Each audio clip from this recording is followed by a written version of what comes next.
Tá gravando? Cara, o Anderson se empolga com uma câmera. Parece que ele nunca viu uma câmera na vida, cara. Não parece?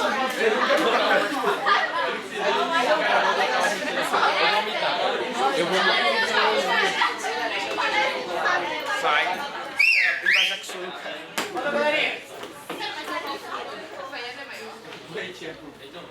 E meus queridos, o negócio é o seguinte: acoplamento de polias é uma das matérias muito importantes para a galera que vai para a parte de engenharia, ou óbvio, né, para quem vai fazer um vestibular numa das federais, economizar centenas de milhares de reais da família, ter um currículo mais poderoso e, né, virar uma pessoa diferenciada. Geralmente as federais trazem um ambiente de estudo que te permite ir mais longe, não que tu não possa ser o melhor fazendo uma particular. Só que na particular eu tenho que te confessar que tu vai ter muito mais tentações de se perder, né? E vai ser muito mais fácil para ti se jogar nas cordas e ir na maciota, como a maioria de nós acaba fazendo, né? Na federal o cara não vai ter piedade de ti, vai te reprovar e acabou se tu não conseguir. Na particular, se tu reprova todo mundo que não sabe, tu fecha o curso na fase 2, certo? Então, em função da pressão mercadológica, é muito comum tu ter engenheiros formados em particulares que não sabem multiplicar ou dividir. Tu imagina engenharia, os caras não sabem nem multiplicar e dividir, tu acha que eles sabem engenharia, pelo amor de Deus, né? Então tu vê, já te contei, né, no caso de engenheiro formado tentar entrar no ITA para fazer... Não conseguiu. O engenheiro formado não conseguiu passar no vestibular do ITA. Né, isso é clássico de acontecer, o cara faz uma engenharia numa particular, porque não deu tempo de estudar, aí agora que eu sou engenheiro eu quero fazer a faculdade foda, agora que eu tenho uma graninha e tal, aí eu vou fazer o vestibular do ITA, aí não consegue passar. E se diz engenheiro, na verdade não é um engenheiro de verdade, né? Um engenheiro de verdade ele passaria no vestibular do ITA, porque ele saberia física e matemática bem, certo? Então tome cuidado para não fazer com que a tua vida vá para um rumo que depois pode te dar um arrependimento. Tu vê que tu investiu uma grana alta no teu futuro e de repente teu canudo não significa nada, tu não sabe o que aquele canudo diz que tu sabe. E aí o mercado te contrata e aí quando tu vai ter que agir, tu não sabe agir, a empresa percebe que tu é falcatrua e vaza para a periferia. Certo, meu querido? Não deixa acontecer, o estudo salva, o resto é bobagem.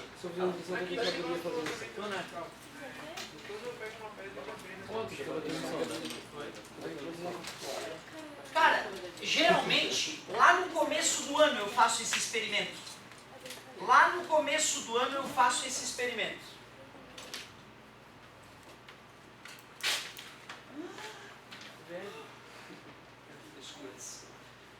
Ó, quando eu faço isso, as pessoas têm a tendência de pensar como Aristóteles pensou há milhares de anos atrás. Aristóteles, observando isso, concluiu que os objetos com mais massa caem mais rapidamente que os objetos com menos massa.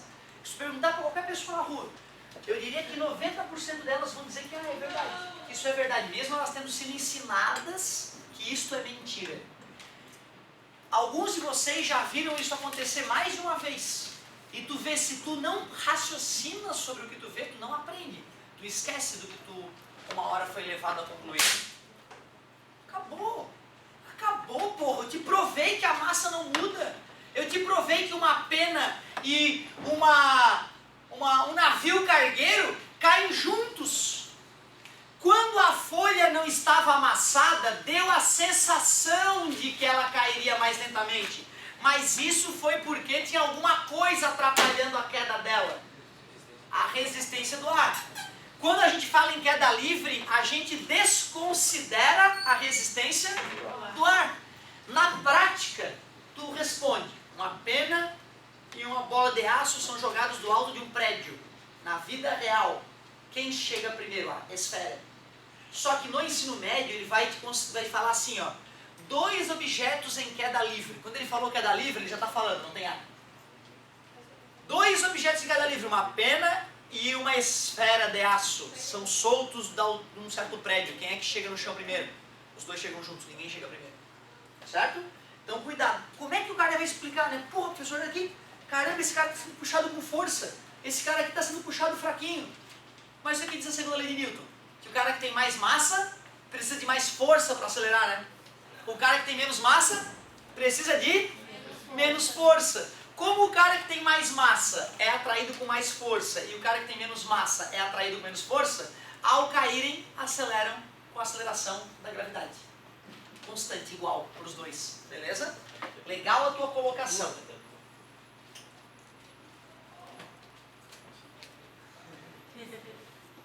Cara, isso aqui é uma ferramenta indispensável para entender até o ato de pedalar. Acoplamento de polias ou roldanas, poderia ser roldanas também. Dois tipos de acoplamento distintos. Por contato ou por correia, por contato. Estão em contato as engrenagens, tudo bem para vocês? Por correia, tem uma correia, uma corrente, uma coisa conectando as duas. Tudo bem? Matematicamente isso vai dar o mesmo resultado. A única diferença é que por contato, se uma gira no sentido horário, a outra gira no sentido? Se é por correia, as duas giram no mesmo sentido. Naquele caso horário, poderia ser as duas no anti-horário. Tu concorda comigo que se essas engrenagens são dentadas, para que os dentes delas não se quebrem, eles têm que ter a mesma velocidade? Se um tiver mais rápido que o outro, né, quebra. Quando existe o acoplamento por contato, a velocidade linear das extremidades da engrenagem tem que ser a mesma. Senão, quebra. Uma vez eu atolei meu carro. Aí fiquei botando uma frente e uma resinha. Né, a D20 eu digo, né? Não tem tração. Então fui botando para frente e uma resinha. Embalando o carro, né? Para ele saindo do buraco. Certo? Lá nas dunas da Joaquina. Não me perguntem o que eu estava fazendo lá com o meu carro. E aí, cara, na hora que eu botei uma frente, que eu fui puxar uma ré, embalando o carro para ele poder sair do buraco onde eu me enfiei, quando eu joguei uma ré, ele ainda estava indo para frente, só escutei um barulho diferente. Aí eu, olhei pro meu preto do meu lado, tentei engatar a ré de novo, o carro não saía do lugar. Quebrei a caixa de câmbio, quebrei as engrenagens da ré. Por quê? Porque a engrenagem estava indo para um lado e eu coloquei a engrenagem para engatar girando no outro sentido. Os dentes partiram. Para que duas engrenagens entrem em contato e não quebrem, a velocidade dos dentes tem que ser a mesma. Tu aceitas que esta correia que está conectando essas duas engrenagens, ó, esta correia, tu aceita que este ponto da correia tem que ter a mesma velocidade desse? Sim. Se esse for mais rápido, a correia arrebenta. Se esse for mais rápido, a correia embola. Se a correia continua esticada, eu tenho que aceitar que esse ponto e esse têm a mesma? Tu aceitas então que aquele ponto e esse também tem que ter a mesma velocidade? Portanto, os pontos extremos da polia B tem que ter a mesma velocidade dos pontos extremos da polia A.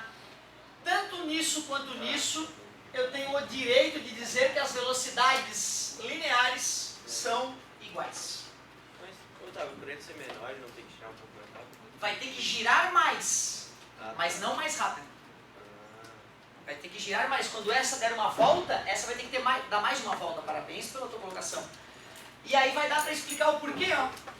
Lembra que velocidade é 2πr sobre período, né? Ou eu posso ainda escrever 2πr vezes f.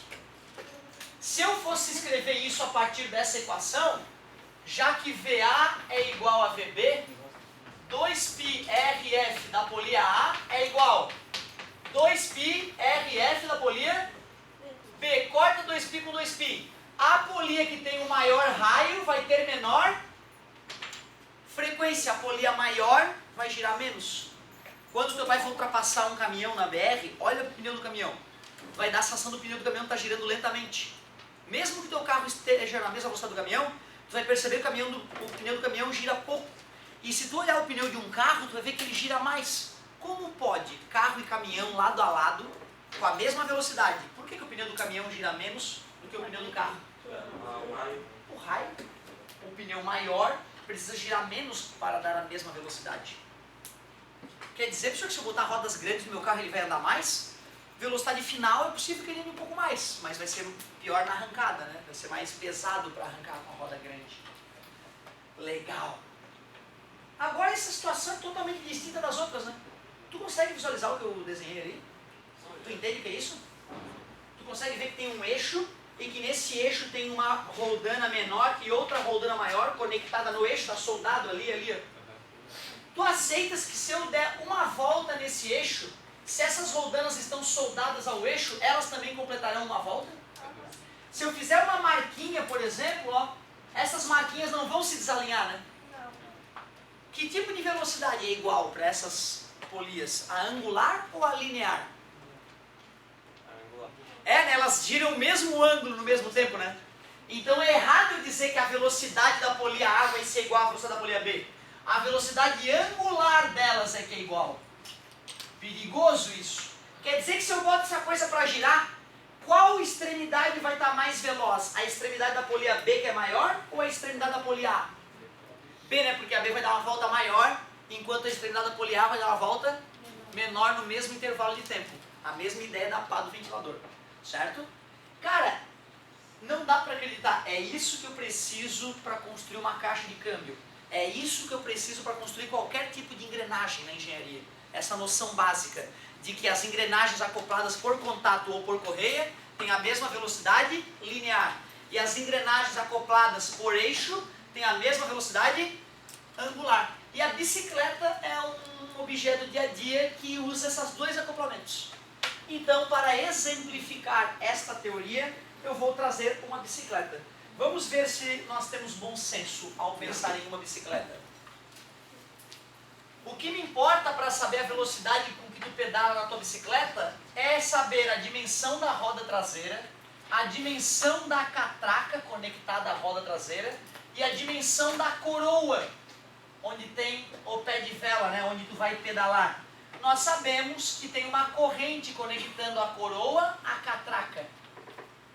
Vamos dar valores. Eu quero saber qual é o raio da roda, qual é o raio da coroa, qual é o raio da catraca, e eu também quero saber quantas pedaladas aquele sujeito vai dar por segundo, ou por minuto, sei lá, ou por hora.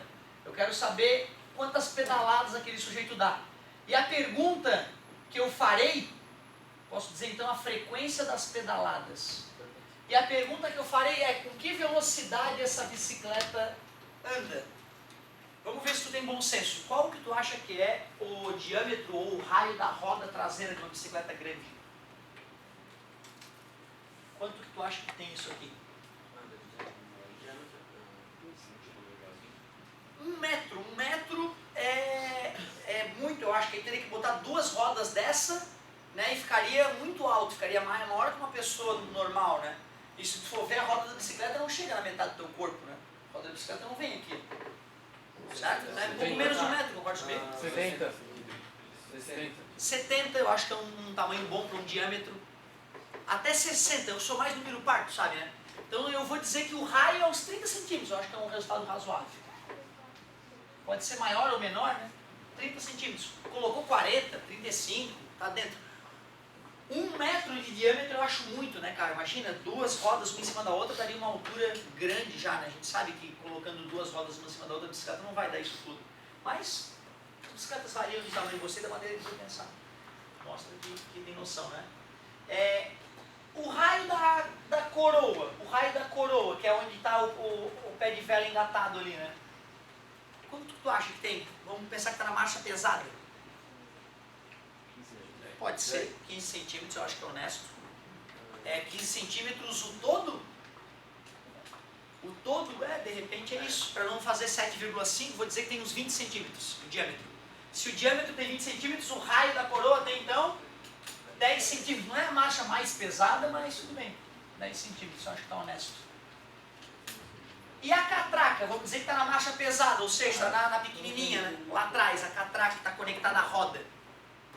Catraca, para quem não sabe, é uma engrenagem que gira para um lado e não gira para o outro. 5 de raio eu acho bom, ela tem uns 10 centímetros, né? Então a metade, dá para dizer que ela é a metade daquela lá. Com certeza tem alguma marcha que existe essa relação, né? Que a catraca fica a metade da coroa. Então eu acho que dizer que ela tem 10 de diâmetro e 5 de raio, eu acho que são valores honestos. Vamos ver esse cara aí, um cara que tem já pedala há algum tempo. Quanto que tu acha que ele consegue estar pedalando? Está ali na beira-mar, está pedalando na marcha pesada. Como é que tu acha que é a frequência das pedaladas? Uma pedalada completa, né? Então eu estou com o pé aqui, eu vou dar a pedalada completa. Cara, eu acho que 2 por segundo, se ele tivesse uma marcha leve, é aceitável. Agora, se ele está numa marcha pesada, 2 por segundo, eu acho que ele ia estar num gás muito forte. Meia por segundo eu acho que é um valor de repente mais honesto. Então a gente anotaria uma frequência de 0,5 pedaladas por segundo, hertz. A gente usa hertz. Cara, tu vê, eu dei todos esses dados sobre uma bicicleta e estou te perguntando qual é a velocidade aproximada desse sujeito na beira-mar, enquanto ele pedala. A frequência de medir rotações por minuto. Sim, daria para fazer em rotações por minuto. Em um minuto dá para dar algumas pedaladas, né? Como um minuto tem 60 segundos, bastaria multiplicar por 60. Então seria 30 pedaladas por minuto. Daria o mesmo, colocar aí 30 RP, pedaladas por minuto, ppm. Poderia colocar 30 ppm ali, também funcionaria. Show. Vamos lá, galerinha. Eu já sei como é que é a pedalada do indivíduo. E esta coroa está conectada como com a catraca? Por correia. Portanto, eu posso afirmar que a velocidade da coroa é igual à velocidade da catraca. Nós acabamos de ver que além da fórmula 2πr sobre t, tem aquela fórmula 2πr f. Dividir pelo período é o mesmo que multiplicar pela frequência. Eu fazendo essa igualdade da coroa e da catraca, como o 2π vai cortar, eu descubro que o raio da coroa, 10 centímetros, vezes a frequência da coroa, que são as pedaladas, é igual ao raio da catraca, 5 centímetros, vezes a frequência da catraca.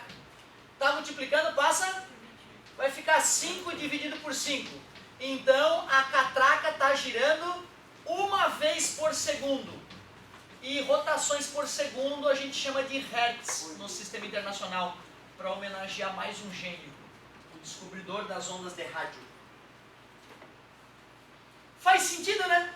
Já que ela tem a metade do tamanho, ela tem que girar o dobro. Enquanto lá pedalando o cara dá meia volta por segundo na pedalada, a catraquinha de trás dá uma volta por segundo. Agora que eu já sei como é que aquela coisa está girando, o que eu sei a respeito da catraca e da roda? Como que elas estão conectadas? É o eixo, né? Tem aquele parafuso ali, né? Tanto a catraca quanto a roda estão conectados àquele parafuso central da roda, né? Quer dizer que quando a catraca dá uma volta completa, a roda também dá uma volta completa. Que velocidade é que é igual?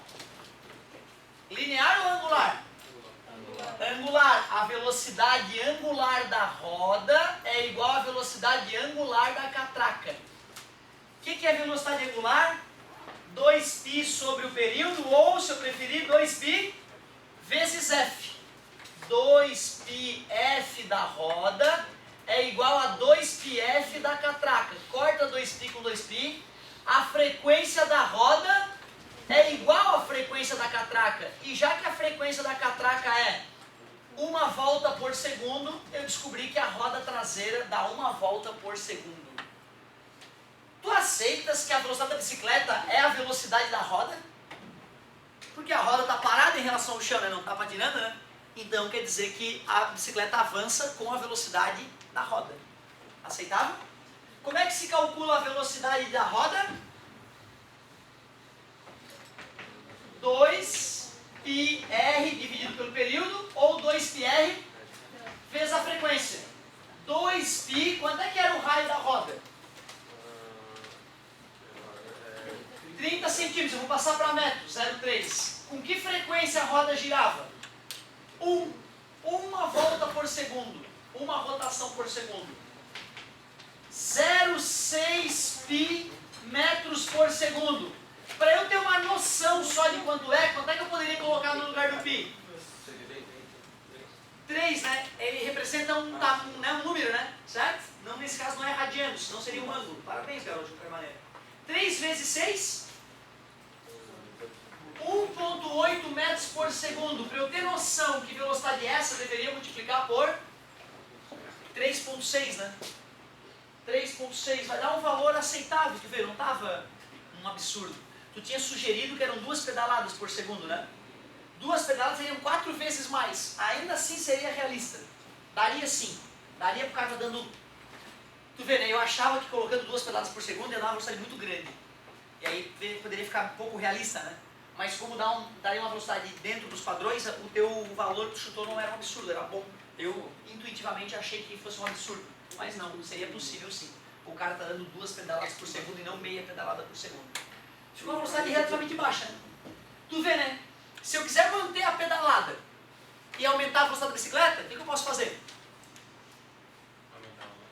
Aumentar a marcha. O que significa isso? Tu que tem noção de bicicleta. O que significa aumentar a marcha da bicicleta? Aumentar esse e ou diminuir esse, né?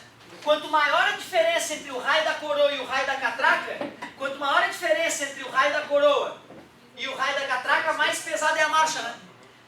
Com essa marcha que eu estava usando, eu transformei uma meia pedalada por segundo em uma volta por segundo. Quanto maior a marcha, eu posso transformar meia pedalada por segundo em 10 voltas por segundo, se a marcha é suficientemente pesada, né? Só que vai chegar uma hora que ela está tão pesada que eu não vou ter força muscular para mover a bicicleta. Certo? Por isso que tecnicamente tem uma marcha limite ali, né? Claro que tu pode trocar a coroa, botar uma coroa maior na tua bicicleta, se tu costuma fazer descidas, né? Para poder ter alguma vantagem. Legal! Vamos fazer a saideira, né, cara? Vamos fazer a saideira, ó. Tu tem 18 minutos para fazer uma questão tentando colar do quadro.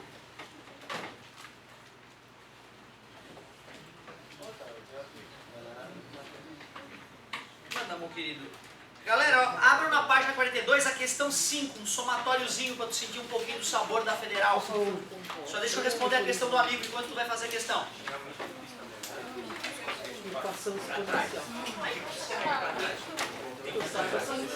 Diz o quê?